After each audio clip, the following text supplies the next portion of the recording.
On entend souvent appropriation culturelle. Il n'y a pas que l'appropriation culturelle qui existe et il n'y a pas que l'appropriation culturelle qui cause des torts très graves. Alors le premier cas que je vais vous présenter est le cas de l'appropriation intellectuelle. Alors il y a un nombre incalculable d'appropriation intellectuelle. On ne pourra pas tous les voir en revue aujourd'hui. Donc je vais en choisir deux, une appropriation scientifique et une appropriation littéraire. Les théorèmes mathématiques dits de Pythagore et de Thalès sont des appropriations, puisque lorsque ces théorèmes sont enseignés dans les écoles et qu'ils sont présentés comme ayant été démontrés par des Grecs, Pythagore et Thalès, on est dans l'effacement de la réelle origine de ces théorèmes. Cette origine est africaine, plus précisément du royaume de Kémet. Pendant leur vie, Pythagore et Thalès sont allés s'installer au royaume de Kémet, donc sur le continent africain, pendant une vingtaine d'années chacun. Pythagore, c'est 22 ans très exactement. Au cours de cette vingtaine d'années, chacun a étudié avec les érudits de l'époque, c'est-à-dire les personnes qui détenaient la connaissance, notamment la connaissance scientifique.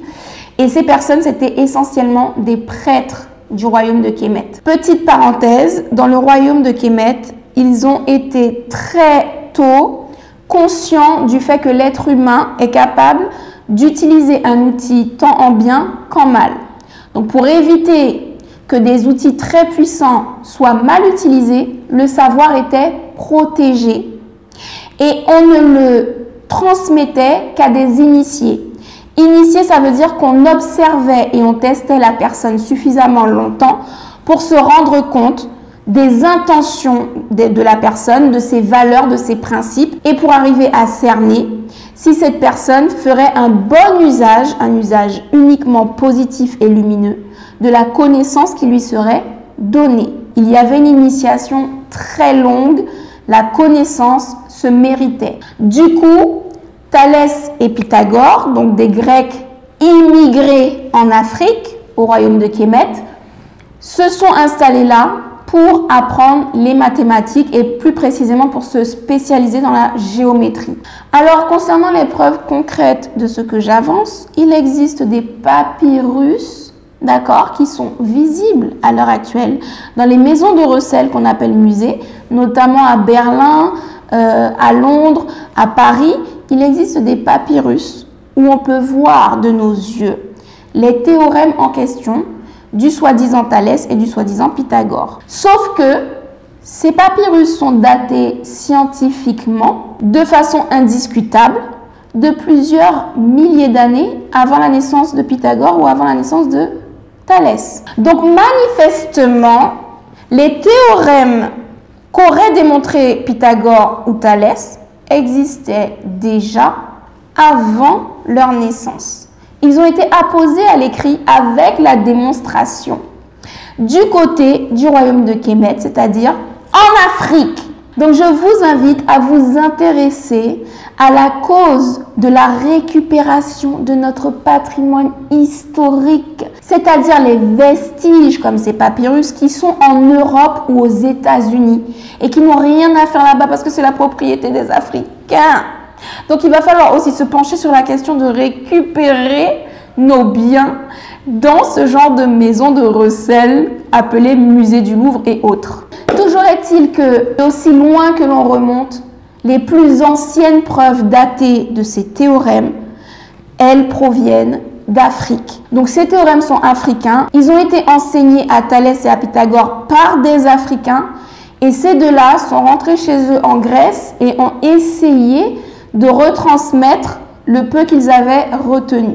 Je précise que ce ne sont pas Pythagore et Thalès qui se sont appropriés ce savoir. C'est par la suite, au moment de la colonisation où il fallait effacer l'intelligence africaine pour pouvoir justifier les atrocités qu'on faisait aux Africains, en disant « ils ne sont pas intelligents, ne vous inquiétez pas, ils n'ont pas d'âme, ils ne ressentent pas la douleur ».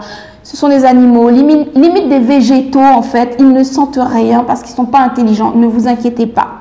Bien évidemment, il fallait effacer le fait que les Africains étaient intelligents Et donc, on a effacé ce genre de provenance. Maintenant, on va en venir à l'appropriation artistique, plus précisément dans la musique. Alors en fait, ce sera beaucoup plus rapide de vous dire les musiques qui n'ont pas été appropriées par les Européens. La tectonique, c'est eux qui l'ont inventée. Nous, on n'a rien à voir avec ça. Donc, de la musique classique, d'accord? Oui, classique, Chopin, Beethoven, tout ça, piano, harpe, tout ça, ça a été apporté par des Africains.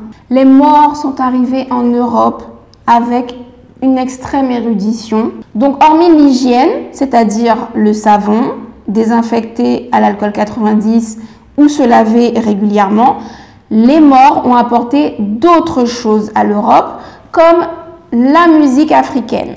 Alors, ils sont arrivés avec leurs propres instruments, comme par exemple le luth qui a plus tard été transformé en guitare, comme par exemple la harpe et le balafon qui ont plus tard été mixés en piano, ou encore la flûte et tellement d'autres. Du coup, ils sont arrivés avec des sonorités, avec aussi du solfège que n'avaient pas encore les Européens. Et ils ont créé des conservatoires parce que les Africains n'ont jamais été radins avec la connaissance, quand bien même à une époque, comme je vous disais, ils prenaient des précautions à qui ils délivrent la connaissance.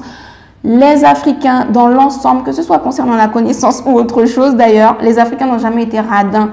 Donc, ils sont arrivés chez les Européens, ils ont partagé ce qu'ils connaissaient de la musique et plus tard, ça a été accaparé et approprié. Donc, aujourd'hui, tout le monde croit que la musique classique est d'origine européenne. C'est pas grave, on leur laisse, on en a tellement d'autres. Toujours est-il que de la musique classique à la disco, en passant par le rap et bien évidemment en arrivant à l'afrobeat, tout a été créé par des esprits africains. Et plus précisément une spiritualité africaine, puisque la musique est intimement liée à la spiritualité africaine. Même si depuis, le capitalisme a tenté de dissocier les deux. Pourquoi ces exemples concrets ? Pour que vous puissiez comprendre le tort que ça fait à la communauté africaine. Donc j'en arrive à ma dernière partie de la vidéo, les conséquences de l'appropriation sur les Africains. Alors, conséquences sur les Africains, c'est que lorsqu'on ignore son degré d'ingéniosité, son degré de talent, son degré de créativité, sa capacité à réussir, sa capacité à entreprendre, à diriger, à dépasser les limites qu'on lui impose, eh bien on devient des individus vides d'estime de soi, vides de confiance en soi et vides du coup d'audace. Si on ne croit pas qu'on est capable de faire quelque chose, pourquoi on se lancerait dans cette chose? Si on ne croit pas qu'on est capable de créer et d'inventer, on va laisser faire ça aux autres et nous on va se contenter d'exécuter ce que les autres ont décidé. Comment on en arrive là à devenir des exécutants plutôt que des décideurs et des gens qui agissent? Eh bien parce que quand on n'a pas d'exemple de gens qui agissent de notre communauté, de gens qui réussissent de notre communauté, de gens qui apportent des progrès dans l'humanité et qui sont issus de notre communauté, on se dit nécessairement, et ça, je vous renvoie vers ma vidéo sur la représentation de nous-mêmes où je l'explique longuement, ça, cette absence de représentation de nous dans des sphères de réussite, d'excellence, d'intelligence, eh bien, ça provoque notre persuasion que nous n'en sommes pas capables.